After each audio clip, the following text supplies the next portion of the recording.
As I mentioned in the last video, there's a good chance that whoever you are, you will have at least one good route to market.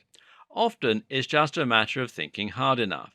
In fact, you might have several routes to market staring you right in the face, routes you might not have thought about until now.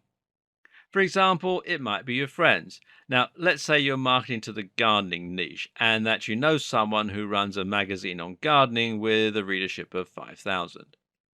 This is a fantastically easy route to market for you, especially as there's probably a website with a forum involved too. Just ask nicely and see if they will cover your story. They should say yes, as this is a win-win situation for you both. They get content and you get exposure.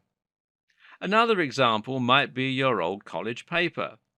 If you're alumni from a university with a particularly big fashion department, then this could be the perfect place to sell your ebook on getting into the fashion industry. Essentially, this is a form of influencer marketing, with the only difference being that you're aiming for an influencer you already know versus desperately trying to find one. Plan B: try desperately to find one. Another great way to accomplish the same thing as I've just mentioned is to simply find an influencer that you can work with and then simply reach out to them. You can either pay them to give you a shout out or you can do something in return as a favor. A great example is to write a guest post for a blog.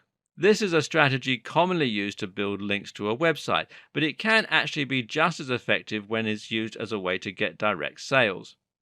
Find a blog that accepts contributions from other writers, then offer to write them an article for free that they can publish on their site in exchange for including a link to your website, which is just a landing page with your affiliate product.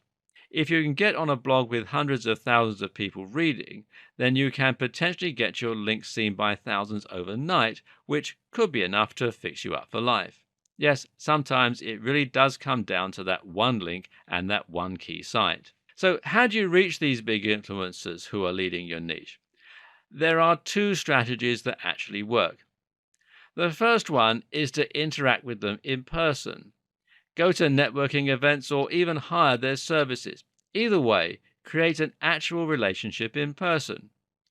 And the second is to build your way up. Don't approach Tony Robbins when you only have a readership of one. Instead, aim for someone much smaller and then gradually look for bigger and bigger affiliates. This way, you should always be on the level with the person you're asking for help, which means there's much more likely to be something in it for them as well as for you. It also means that you're less likely to get laughed out of their inbox.